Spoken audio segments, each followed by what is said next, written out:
Presenting the classics of Sam P. Chaladurai. Sam P. Chaladurai அவர்களின் போதனை களஞ்சியத்திலிருந்து.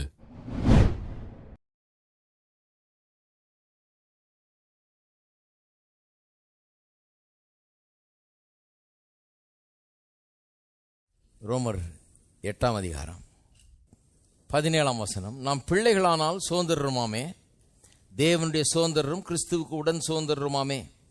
கிறிஸ்துவுடனே கூட நாம் மைமைப்படும்படிக்கு அவருடனே கூட பாடுபட்டால் அப்படி ஆகும்.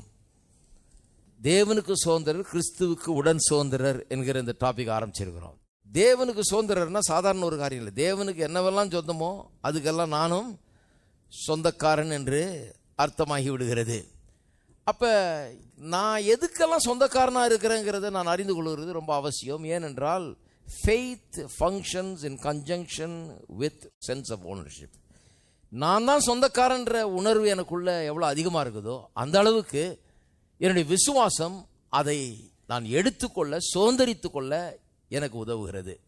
நான் தான் அதுக்கு சொந்தக்காரனான்றதுலேயே எனக்கு சந்தேகம் ஆயிடுச்சுன்னா அப்புறம் விசுவாசம் அதை எடுத்துக்கொள்றதுல தயக்கம் காட்டும் இல்லையா? நான் சொந்தக்காரன்றதை முதல்ல எஸ்டாப்ளிஷ் பண்ணணும். திருப்போம் ரோமர் நிறுவம் 4ஆம் அதிகாரத்துக்கு திருப்போம். என்ன சொந்தம்னு காண்பிக்கிறேன். நமக்கு என்ன சொந்தம்? ரோமர் 4ஆம் அதிகாரம் 13ஆம் வசனம். அன்றியும் உலகத்தை சுதந்தரிப்பான் என்கிற வாக்குத்தத்தம் ஆபிரகாமுக்காவது அவன் சந்ததிக்காவது பிரமாணத்தினால் கிடையாமல் விசுவாசத்தினால் வருகிற நீதியினால் கிடைத்தது. என்ன வாக்குத்தத்தம்? ஆபிரகாமுக்கு என்னங்க வாக்குத்தத்தம் பண்ணியிருக்காரு? தைரியமா சொல்லுங்களேன், ஏன் பயப்படுறீங்க? உலகத்தை யாருதுன்னு நினைக்கிறீங்க? உலகம் கடவுள் உண்டாக்குனாருங்க. கடவுளுடைய பிள்ளைகள் அது. அவர் உண்டாக்கிட்டு யாரோ எவனோ ஒருத்தர் எடுத்துட்டு போறதுக்காக கிடையாது. கடவுள் உண்டாக்கினார், உங்களுக்காகவும் எனக்காகவும் உண்டாக்கினார். தம்முடைய பிள்ளைகள் அனுபவிக்கும்படியாக, வாழும்படியாக, எல்லா சுகங்களையும் பெற்று அனுபவிக்கும்படியாக, இதை என்ஜாய் பண்ணும்படியாக, இதுக்கு தான் உலகத்தை உண்டாக்கினார் ஒழிய எவனோ வந்து அக்கிரமம் பண்ணிட்டு இருக்கிறதுக்காக உண்டாக்கவில்லை. ஹலோ, இப்போ உலகத்தை சுதந்திரிக்கணும்னு ஒரு எண்ணம் உண்டாகும். இப்போ எல்லாரையும் அக்கிரமம் பண்ண விட்டுட்டு வேடிக்கை பார்த்துட்டு இருக்கிறோம் நம்ம. உலகம் ரொம்ப மோசம் பிரதர், இங்கே எப்படின்னா ஏன் சுதந்திரியம் உலகத்தை ஏன் வேடிக்கை பார்த்துட்டு இருக்கிறீங்க? இல்லை பிரதர், ரொம்ப வர வர காட்சியெல்லாம் ரொம்ப மோசமாக போகுது. சுதந்திரியம். ஒரு டிவி வாங்கிறதுக்கு கூட காசு இல்லை, அப்புறம் டிவி ஸ்டேஷன் எப்படி வைக்கிறது? ஹலோ, வர வர சினிமா ரொம்ப மோசம் பிரதர். மோசம்னா நீ நல்ல சினிமா எடு.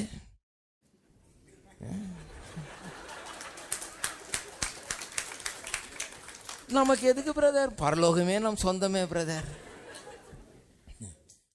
கிறிஸ்தவர்கள் சும்மா வெத்து பேச்சு தான் பாருங்க. வேணாம் பிரதர், வர வர உலகம் ரொம்ப கெட்டு போகுது பிரதர். கெட்டு போக விடாத, புடியாத, சுதந்திரமாக்கு, உன்னுடையது அது. இந்த உலகத்தை எடுத்துக்கொள், சொந்தமாக்கிக்கொள். கர்த்தர் உனக்காக உண்டாக்குன உலகத்தை கெட்டு போறது வேடிக்கை பார்த்துட்டு உட்கார்ந்துட்டு இருக்க கூடாது. இருக்கீங்களா? இங்க எதுக்கு கர்த்தர் நம்மளை வச்சிருக்கிறாருன்றீங்க? சுதந்திரமாக்கும்படியா வச்சிருக்கிறார். ஆனா நம்முடைய எண்ணங்கள், நம்முடைய இதெல்லாம் வந்து ரொம்ப லோவா போயிடுச்சு பாருங்க. ஓட்டாண்டிகளா இருக்கிறதுக்கு பிளான் போட்டாச்சு. நம்ம ஒன்றும் இல்லாமல் இருக்கிறதுக்கு பிளானே போட்டாச்சு. அதான் சொன்னேன் இல்லையா, நமக்கு ஐஸ்வர்யம் எல்லாம் வேணாம், ஐஸ்வர்யவான் பரலோக ராஜ்யத்தில் ரொம்ப கஷ்டம். ஒட்டகம் ஊசியின் காதில் நுழையிற மாதிரி ஆக்கும். பெரிய ஒட்டகத்தை எடுத்துறது ஊசியில், இந்த தைய ஊசியில் நுழைக்கிறாங்க பாருங்க, அது மாதிரி நினச்சிட்டு இருக்கிறாங்க. ரொம்ப கஷ்டமாக்கும். அது பக்கத்திலே சொல்லிடுது, கத்தரால் கூடாத காரியம் ஒன்று இல்லைன்னு.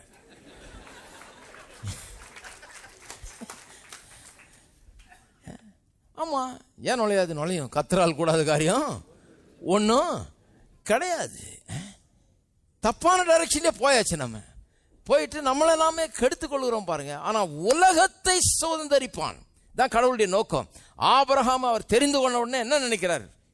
அவன் எங்கேயோ ஒரு மூலையில் கிடந்தவன், அவனை உலகத்தை சுதந்திரிப்பான்ற வாக்குத்தத்தத்தை அவனுக்கு தருகிறார். எப்பேற்பட்ட வாக்குத்தத்தம் பாருங்க. ஏதோ ஒரு 2 கிரவுண்டு, ஒரு சின்ன வீடு கட்டிக்கப்பா ஒரு மூலையில் அப்படின்னு சொன்னாரா? அப்படி சொன்னால் நம்ம கிறிஸ்தவங்களுக்கெல்லாம் ரொம்ப பெரிய சந்தோஷமா இருக்கும். கர்த்தர் அளவா கொடுக்கிறார் பிரதர். ரேஷன் கடையெல்லாம் அவர் தான் ஆரம்பிச்சிருக்கிறாரு. கிடையாதுங்க, அவர் ஒன்றும் ரேஷன் பண்ணலை. ஒரு மனுஷனுக்கு 4 நதியை ஓட விட்டவர் ஏதேன் தோட்டத்தில். ஒரு மனுஷனுக்கு தங்க சுரங்கங்களை செஞ்சு வச்சவர். அவர் ஒரு மனுஷனுக்கு ஆயிரக்கணக்கான மரம் செடி கொடிகளையும் தாவரங்களையும் உண்டு பண்ணினவர். அவர் கர்த்தர் பெரியவராய் இருக்கிறார். உலகத்தை சுதந்திரித்துக் கொள்ளுகிறவனாய் நம்மை உண்டாக்கி இருக்கிறார். போக்கஸ் அதுல வைங்க.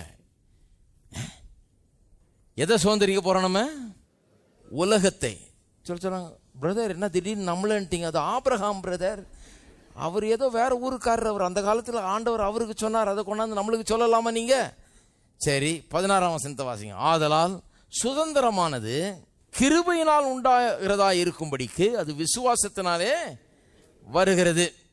நியாயப்பிரமாணத்தை சார்ந்தவர்களாகிய சந்ததியாருக்கு மாத்திரமல்ல. அப்படின்னா என்ன அர்த்தம்? நியாயப்பிரமாணம்னா அது லான 10 கற்பனைகள். அதெல்லாம் யாருக்கு கொடுக்கப்பட்டது? யூதர்களுக்கு, ஆபிரகாம் சந்ததி.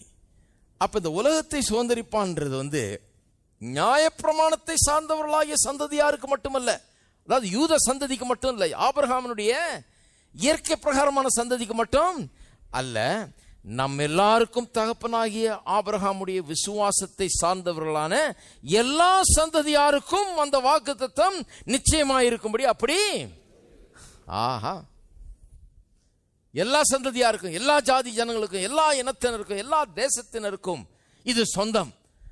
ஆபிரகாமின் ஆசீர்வாதம் என்பது ஏதோ ஆபிரகாமுக்கும் அவனுடைய சந்ததிக்கும் அல்ல, எல்லாருக்கும் சொந்தம் என்று வேத வசனம் போதிக்கிறது. எல்லா சந்ததிக்கும் கிடைக்கணும்னு சொல்லிதான் அது நியாயப்பிரமாணத்தினால கிடைக்கிறது இல்லை. ஏன்னா அது வெறும் யூதர்களுக்கு கொடுக்கப்பட்டது. அது எதனால கிடைக்கிறது? விசுவாசத்தினால கிடைக்கிறது. விசுவாசம் எல்லாருக்கும் சொந்தம். விசுவாசம் நீங்களும் காட்டலாம், விசுவாசம் ஆபிரகாமும் காட்டலாம், எல்லாரும் காட்டலாம் விசுவாசம். அதுக்கு இந்த இனத்தை சேர்ந்தவர்களா இருக்க வேண்டிய அவசியம் கிடையாது. விசுவாசத்தினாலே கொடுக்கப்பட்டிருக்கிறது. அப்ப நம்முடைய வேலை என்ன? கொஞ்சம் கொஞ்சமா இந்த வசனத்தை எடுத்து என்ன சொந்தம்ன்றதை முதல்லமா கண்டுபிடிக்கணும். ஏன்னா அதை கண்டுபிடிக்காம எதையும் சொந்தமாக்க போறதில்லை. இப்படியே உட்காந்துட்டு இருக்க வேண்டியதுதான். கண்டுபிடிக்கலன்னா இதை பார்க்கும்போது, இதை ஆராயும் போது தான் தெரியுது என்னெல்லாம் நமக்கு சொந்தம்னு. சொந்தம்னு ஒன்று அப்புறம் என்ன வருது? அட, நமக்கு சொந்தம்னா அது அப்படி நம்மகிட்ட இல்லை. நம்ம தான் ஓனர், ஆனால் பொசஷன் நம்மகிட்ட இல்லை. எப்படி அந்த பையன் எடுத்துகிட்டு போகலாம் அதை அப்படின்னு சொல்லிட்டு விரட்ட ஆரம்பிச்சிடுறோம். அதை யார் எடுத்தாவோ, எங்கே இருக்குதோ அதை போய் எடுக்க நாம் துணிகிறோம். ஏன்னு சொன்னால் ஓனர் நாம தான் என்கிற நிச்சயம் நமக்குள்ளே உண்டாகி விடுகிறது. வசனத்தை பார்க்க பார்க்க நம்முடையது என்னன்னு புரிய ஆரம்பிச்சிருது. புரிஞ்ச உடனே நான் தான் ஓனர்ன்றது நிச்சயம் நமக்குள்ள உண்டாக ஆரம்பிச்சிருது. திருப்புங்க பார்ப்போம். எபிரேயர் 11ஆம் அதிகாரம். எப்படி எடுக்கிறது இதை பாருங்க. இது ஆவிக்குரிய காரியங்கள்.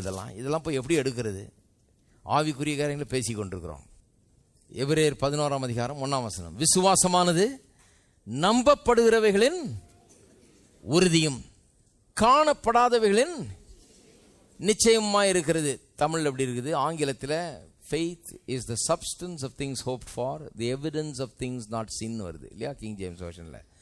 அதே ஆம்பிளிஃபைட் வெர்ஷன்ல கவனிங்க. faith is the assurance, bracketல, the confirmation, the title deed of the things we hope for, being the proof of things we do not see and the conviction of their reality, within brackets, faith perceiving as real fact what is not revealed to the senses. இதில் ரொம்ப note பண்ண வேண்டிய வசனம். faith is the assurance, bracketல, confirmation, title deed. faith is the title deed. faith is the title deed. விசுவாசம்னா என்ன? அது பத்திரம், title டீட். Title டீட்னா எத்தனை பேருக்கு வழங்குது? வழங்காத ஆள் இருக்க முடியாது. டைட்டில் டீட். டைட்டில் டீட்னா என்ன? ஒரு நிலத்துக்கு நீங்கள் உரிமையாளர்னா அதுக்கு ஒரு பத்திரம் இருக்குது இல்லையா? டைட்டில் டீட் உங்கள் பேரில் இருக்குது அந்த பத்திரம். ஏன்னா நீங்கள் பே பண்ணியிருக்கீங்க, உங்கள் பேரில் பதிவு செய்யப்பட்டு கொடுக்கப்பட்டிருக்கிறது. அப்போ டைட்டில் டீடுங்கிறது ரொம்ப ஒரு இம்பார்ட்டன்ட் எக்ஸ்பிரஷன். பாருங்க, எதை டைட்டில் டீடுன்னுது? இது விசுவாசத்தை டைட்டில் டீடுன்னுது. நல்லா கவனிங்க. ஹலோ, விசுவாசத்தை, faith is the title deed. Faith எங்க இருந்து வருது? விசுவாசம் கேள்வினால் வரும், கேள்வி தேவனுடைய வசனத்திலிருந்து வரும். அப்ப இந்த டைட்டில் டீடுக்கு பேக்ரவுண்ட் இது. இதை டைட்டில் டீட்னு சொல்ல, இதுல இருந்து தான் விசுவாசம் வருது. விசுவாசம் தான் டைட்டில் டீடு. இப்ப புரியுதா? இதுல இருக்கிறதுனால நமக்கு ஒன்றும் சொந்தமாகிறது இல்லை, இங்க இருக்கிறதுனால தான் சொந்தமாகும். ஹலோ, பைபிள்ல இருக்கிறதுனால நமக்கு சொந்தமாக போறது இல்லை. பைபிள்ல இருக்கிறது என்றைக்கு நம்முடைய விசுவாசமாக மாறுகிறதோ அன்றைக்கு தான் அந்த சென்ஸ் ஆஃப் ஓனர்ஷிப், நான் தான் ஓனர் என்ற அந்த உணர்வு மேலோங்கும். வெறும் பைபிளில் இருந்ததுன்னா எல்லார்ட்டையும் தான் பைபிள் இருக்குது, எல்லார் வீட்லேயும் தான் பைபிள் இருக்குது, எல்லாரும் ஷெல்ஃபில் பத்திரமா வச்சுருக்கிறாங்க. அப்பப்போ தூசி தட்டுறாங்க, அப்பப்போ ஒரு முத்தம் கொடுத்துக்கிறாங்க, அப்பப்போ எடுத்து தலானி பக்கத்தில் வச்சு படுப்பாங்க. இதை பேகே விரட்டுறதுக்கு அப்படி இப்படின்னு காமிச்சு அசைவாட்டுவாங்க.